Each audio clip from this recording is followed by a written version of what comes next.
السلام عليكم اخواتي، مرحبا بكم في قناتي شهوات امين ديليز كاتو. وصفه هذا النهار ان شاء الله غادي تكون عباره عن كريم كراميل. غادي نحضروا لكم ان شاء الله بابسط طريقه وباسهل طريقه وبابسط مقادير. ندوزو ان شاء الله نشوفوا شنو غادي نحتاجوا ليه.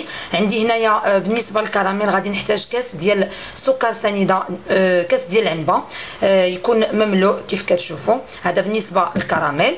وبالنسبه لباقي المقادير غادي نحتاج 4 ديال البيضات، عندي ساشي ديال السكر بنكهه الفانيلا، عندي نصف لتر ديال الحليب، 3 ديال المعالق حتى 4 ديال المعالق ديال السكر سنيده على حسب الحلاوه اللي تبغيو نتوما، وعندي هنايا 4 ديال المعالق كبار ديال جوز الهند اولا الكوك.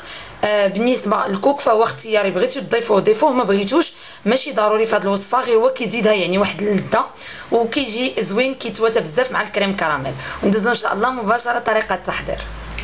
اذا اول حاجه غادي نديروها، غادي ناخذ كاسروله غادي ندير فيها سكر سنيده ديالي. هنا ممكن انكم تضيفوا 2 معالق الماء، كيف ما ممكن انكم تخدموا الكراميل ديالكم غير بالسكر سنيده فقط. غادي نوضعوا فوق النار، غادي نقص عليه، غادي ندير نار مهيله. انا فيت لي حضرته معكم في بزاف ديال الوصفات من قبل باش ما نعاودش نطول عليكم الفيديو. انا غادي نديه حتى يذوب يرجع كراميل، نرجع لكم باش نديروه في الصينيه ديال الفرن اللي غادي نصاوبوا فيها الكراميل الكريم كراميل ديالنا. اذا اخواتي كيف كتشوفوا معايا الكراميل ديالي وجد، وهذا هو المول اللي غادي ندير فيه الكريم كراميل ديالي. وهذا حيت غادي نديروها غادي طيب على طريقه حمام مريم، يعني بان ماري. كديروا واحد كبير كديروا في وسط منه المول اللي غادي ديروا فيه الكريم كراميل ديالكم، باش من بعد غادي نديروا المطايب في هذا المول الكبير.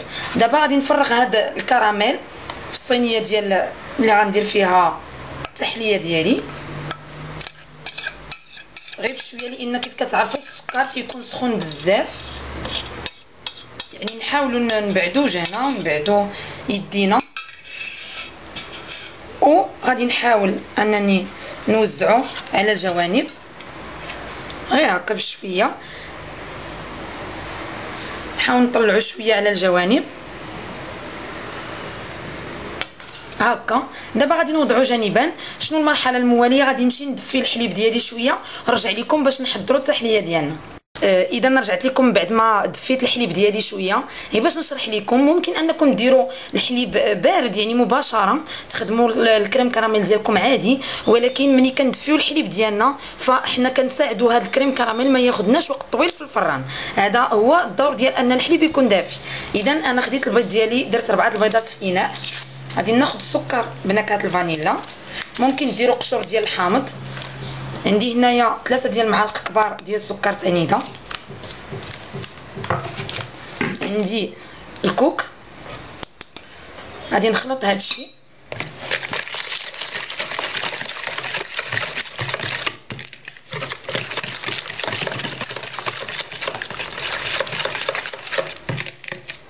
على هذا الشكل هذا، وغادي نبدا دابا نضيف الحليب شويه بشويه. انا كنحرك، يد كتكب الحليب ويد كتحرك البيض لانه دافي باش ما يطيبناش البيض ديالنا.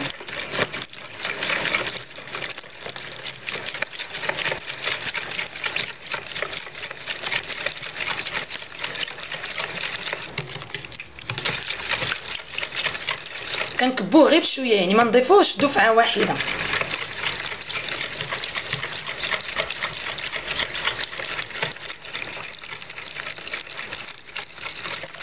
صافي حتى كنضيفوا الكميه ديال الحليب اللي عندنا كلها، اللي هي نصف لتر من الحليب، وكنحرك مزيان باش ما تبقى لي حتى شي حاجه يعني بحال هكا محببه في التحليه ديالي على هذا الشكل.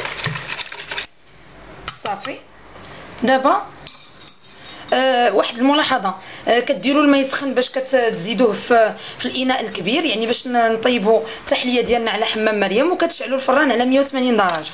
اذا انا دابا غادي نجيب الصينيه ديال الفرن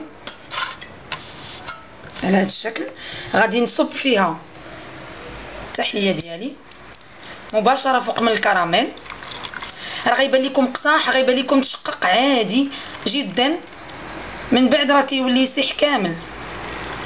ها نتوما على هذا الشكل هكا. دابا غادي نجيب الماء سخون باش غادي نضيفوه هنايا ونديروه طريقه ديال حمام مريم، ونشعل الفران ونرجع لكم.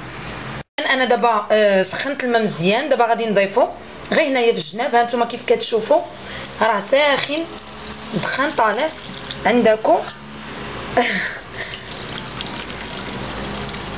صافي يعني ما نضيفوش بزاف، المهم انه يطيب لنا في حمام مريم. دابا راه الفران ديالي درتو سخن على 180 درجه. غادي ندخل الكريم كراميل ديالي يطيب، ومني غادي يفوت ساعه الا ربع غادي نقلبو بكوردون. يعني غادي ندخل واحد الكوردون نشوف الا خرج ناشف فهو واجد، ونتلاقاو ان شاء الله باش نشوفوا الشكل النهائي ديالو. اذا اخواتي كيف كتشوفوا معايا هذا هو الكريم كراميل ديالي من بعد ما خرجته من الفران. ها نتوما كيف كتشوفوا. دابا شنو غادي ندير؟ خليته بعدا دفا شي شويه لان ما نقدرش نقيس هاد الصينيه وهي سخونه بزاف. دابا غادي نحاول انني نفك هاد الجوانب غير هكا، ندوز عليهم بشي موس لان كيكونوا تماسكوا. وغادي نجيب صحن تقديم غادي نقلبو هكا. غادي نحاول انني نقلبها قدامكم باش نشوفوا النتيجه مع بعضياتنا. بسم الله بسم الله. اذا ها نتوما كيف كتشوفوا يعني ناجح مليون بالمئة. انا تعمدت انني نقلبو قدامكم باش تشوفوا يعني النتيجه نشوفوها مع بعضياتنا. اذا دابا غادي نحلو باش نشوفوه كيفاش داير من الداخل. بسم الله. ها نتوما كيف كتشوفوا راه متماسك. غادي نقطع لكم واحد الطريف نوضعوه شي طبيصيل. بسم الله. نتوما كيف كتشوفوا معايا نتيجه رائعه متماسك. وواحد الحاجه بغيتكم تلاحظوها معايا، ها نتوما كيف كتشوفوا ديك الطبقه ديال الكوك اللي درت ها هي راه هي باينه لتحت. يعني الكوك كيتعزل وكيعطينا بحال واحد الطبقه ديال الكيك. اذا هذا هو الشكل النهائي ديالنا. سمحوا لي كاين صلاح حدايا الجيران كيديروا اصلاحات، ماشي مشكل. هذا هو الشكل النهائي. كنتمنى ان هذه الوصفه تنال اعجابكم، جربوها في البيوت ديالكم راه ناجحه مليون بالمئه. واحد الملاحظه بسيطه، ها نتوما كيف كتشوفوا راه كيبقى الكراميل هنا لاصق لتحت. كبوا عليه الماء وخليه واحد الفتره راه كيتفك راسو وكيتحيد من الاناء، ما كيخلق حتى شي مشكل. فقط كاضافه باش تعرفوا كيفاش تغسلوا الصينيه ديال الفرن ديالكم. كانت هذه وصفتي لهذا النهار، كنتمنى انها تنال اعجابكم، تجربوها في البيوت ديالكم وتاكلوها بالصحه والراحه. تلاقاو ان شاء الله في وصفه جديده مع شهوات امين ديليز غاتون. مع السلامه.